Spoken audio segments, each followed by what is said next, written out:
Well, good morning. I thought I would give you a couple other suggestions on paper 5. And these are based on questions that I've gotten, very good questions over email. So I thought I'd just give you some suggestions and reminders on this paper. So if you want to write these down, go ahead. And again, please email me if you have any other questions as you're working. Now, one thing to keep in mind before or as you're finishing up is read over those comments that I put on paper number 4. Okay, because on paper 4, I did two things. I gave you the usual kind of edits of things that I thought were working well and that maybe needed to be edited in paper 4. So there's all the usual kind of edits and suggestions that you would normally find on those papers. But the difference with this one, it's maybe a little bit like paper 2, now that I think of it. But there's more directed comments about how to adapt and edit things from paper 4 to turn it into paper 5. Because again, this is also as our last paper of the class, in addition to being this last sort of research paper that we're doing, it also is sort of to me a revision assignment, practicing your revision skills of taking an existing essay, using parts of it, rejecting other sections of it that are not going to be useful, and then building it up into your last paper. And there's a couple of reasons that I do that. One of them is, again, to give you more practice with revising and building on existing papers, but also to sort of model for you the kind of the way that I work as a writer and as an editor, and honestly as a teacher also, where I try to break things down as best I can. It's not always possible depending on one's schedule, but I try to break things down into smaller increments, things that are easier to do so that you're not overwhelmed. As I've probably said before, as someone, like myself, that's had anxiety issues over the years, I've found that one way to manage feeling overwhelmed is to try to break things down into smaller pieces, to try to do things not all at once. That's never worked for me. As I've probably said, one of my colleagues in our department, Josh Sunderbrook, has an assignment where he tells people how to write papers at the last minute. He's got an assignment where he says, if you're going to write a paper at the last minute, here's how to do it.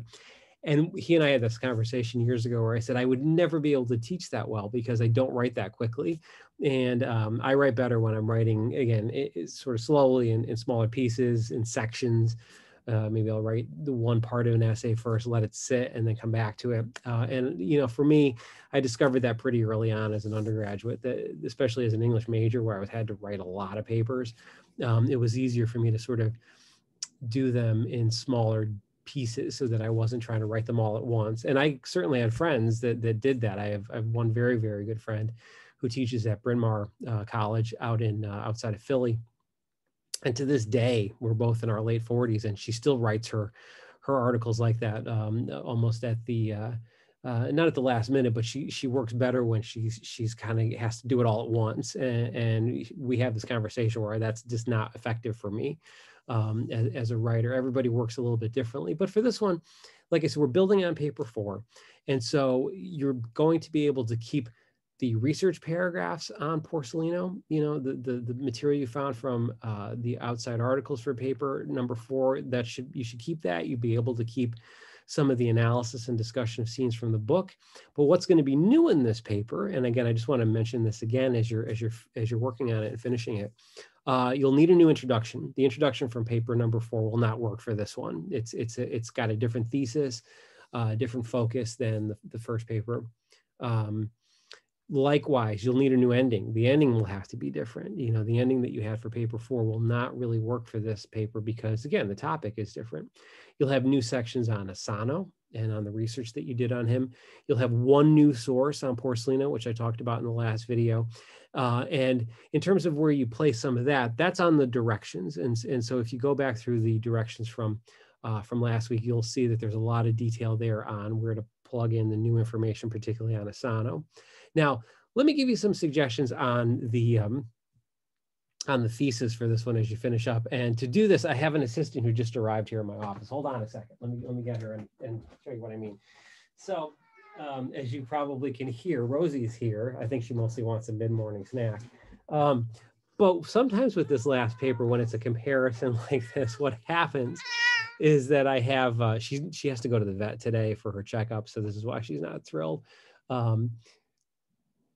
don't have a thesis that says, well, Porcelino is similar to Mako from Salonen, but they're also different.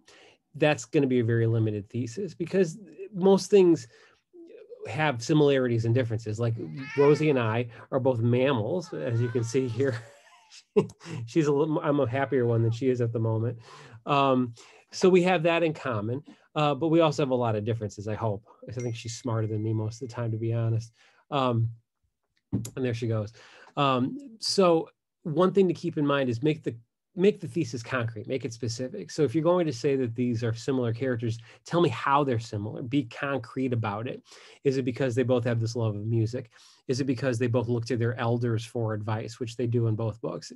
Is it because they are trying to make their way through their young adulthoods and they're trying to determine what their destinies are? Okay, so there's a lot of similarities, but just be concrete about those. Don't use a very generic opening thesis statement for this paper, because it won't help in terms of developing the thesis, or the main idea, I should say, and it'll throw off your structure a little bit. Just be concrete about it. And what I tried to do in the comments on paper number 4 is I tried to give you concrete suggestions as to ways to compare the two characters. So keep that in mind as you're working on it. And again, if you have any questions, just let me know.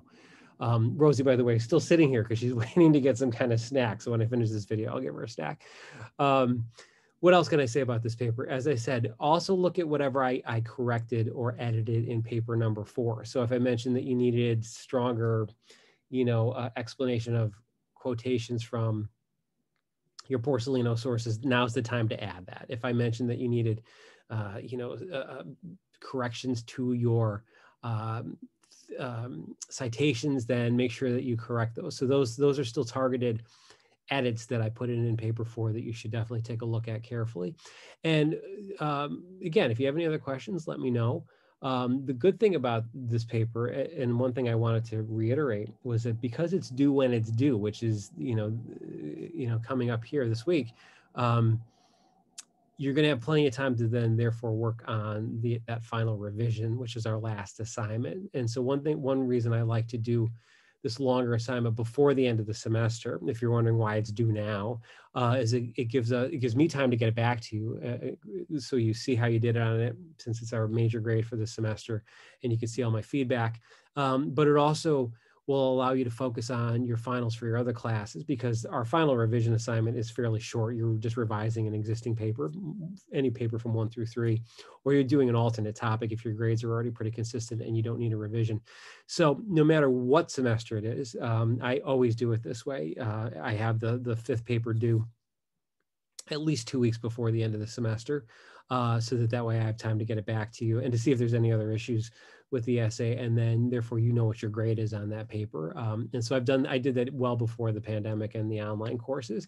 And it's also to model for you, as I said, what my working process is to try to get things done ahead of time, so that way it alleviates the stress of them, and it also gives you that time to work on other responsibilities that you have, which I know you'll have a lot of other finals coming up. So I like to work ahead of the game. That's also ahead of the deadline, ahead of the end of the process. I get that from my dad. I think he's very good about working very methodically through a lot of issues when he's got a case, for example, that he's working on as a judge. So just to sum up, if you have any other questions, send me an email. Later this week, I'm going to be posting the directions and a video on that final revision. So be on the lookout for that. And I hope you have a good start to your week. And again, if you have any questions, let me know and I'll be happy to answer them. And I'll see you in a couple of days and tell you a little bit more about that last revision assignment. And right now, Rosie's back, so I do have to go give her breakfast, or I guess this is almost lunch again. So I will talk to you later. Bye.